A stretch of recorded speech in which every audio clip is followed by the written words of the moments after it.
I'm back for the afternoon session here. On my dashboard here, I have the micro for YM, NQ, and ES. I'm actually looking here to see which one would give us a setup, either to go long or short. Some criteria in looking for the setup. I always look at the ADX, make sure it's above 20, and then look on the chart for the setup. As you could see, we're in a chop mode. The wicks of the candles are all long. The volume is good, but because the ADX is below 20, you get this chopping, this chop mode. So even it looked like if you could have short it, but this was the best short here on this signal here, crossover signal, and we came down. But look what happened. If he was in this trade, he would be up and you'd be down. This is no good environment to trade. The best trades is when you hang below the 5 exponential moving average.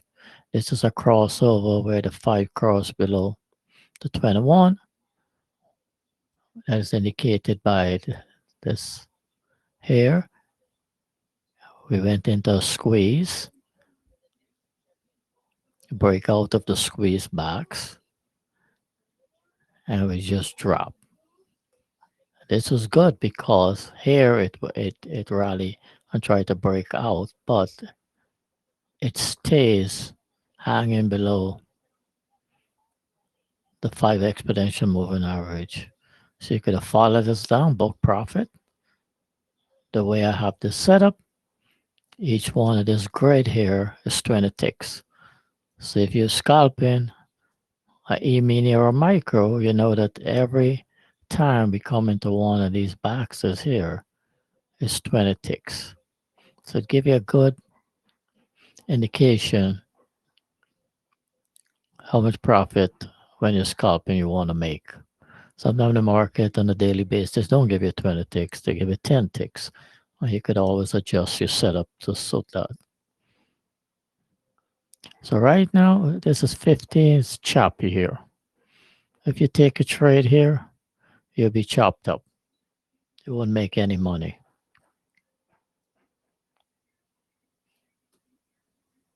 It goes up and it's come down, but it's in a downtrend technically, right? You have the squeeze below the line. The volume is low.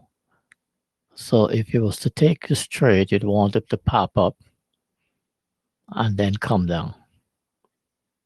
All right. So here we go. We get this bar indicated 30% more volume just came in here than this previous bar here. 30% more. What you see is even it's 30% more value, but 30% more value on the prior candle, which was nothing, right? But you get that pop up. So if you try to take a short here, you'd want it to come back, touch the trend line, and then try to take it down to the 50% mark here. This 50% is 50 plus 50% from the opening print. So let's see if we could take a trade here, a short here. Got fill, sell fast, it got fill. Let me see if we could take it down here. All right. Remember, it's choppy. No, the volume is low and the ADX is below 20. So you would get this chopping motion. There we get the drop. So if you take this trade, all right, it would be up $20 on a micro. $18, $20 on a micro. That's if it's $20, that's times 10. Because a micro is 1/10 of an E-mini. That was $200 on that play there. But you see how choppy it is? It goes right down, flush, came right back up, right? And we create a low. Now we're going to pivot back and then try to come back and test this 50% mark. Then we looked at to book some profit in this trade. Okay, we could set our target somewhere around at 22. We get to 22, we could take it off.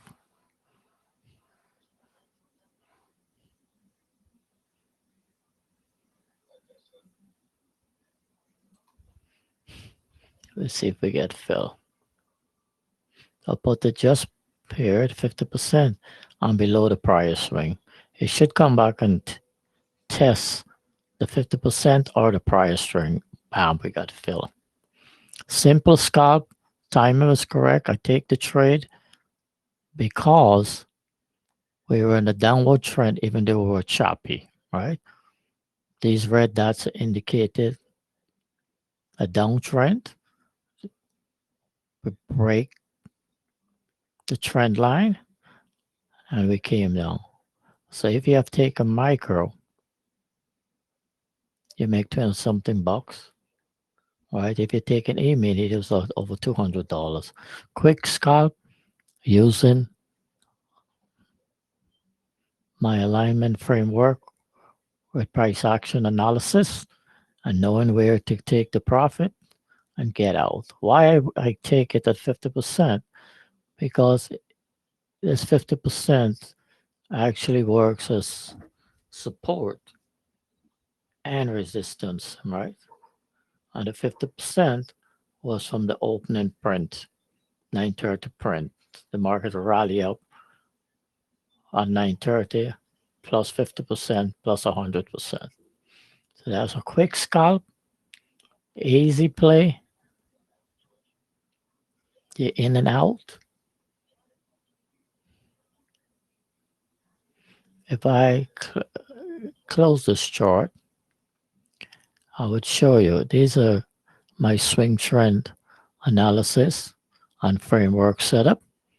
I have indicators to show you when crude close, when US go to lunch, when gold close, etc.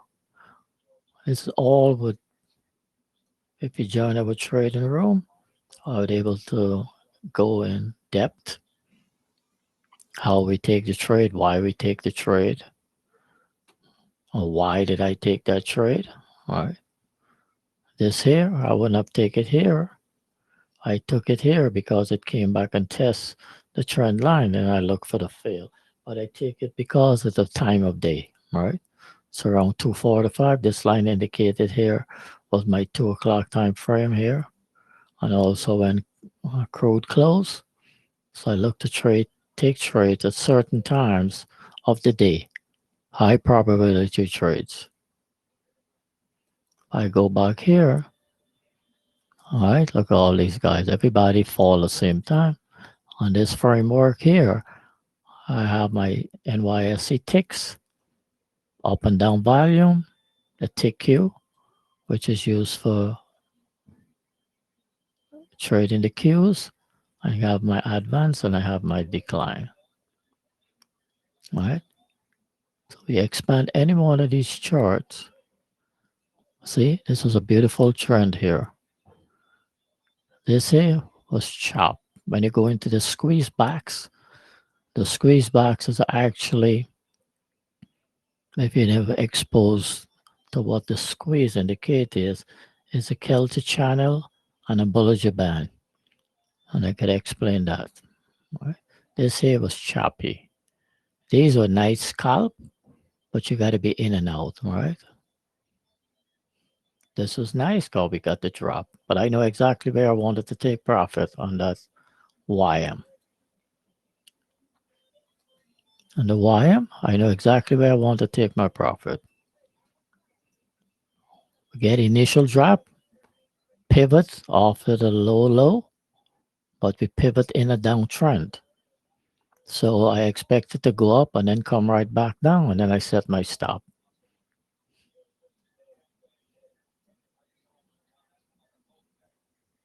This is my volume indicator, ADX, the squeeze, and this is a proprietary indicator here. All right, this is the one that generates these signals here. The K and the R key retracement, etc. That's all for now. I'll be closing this session.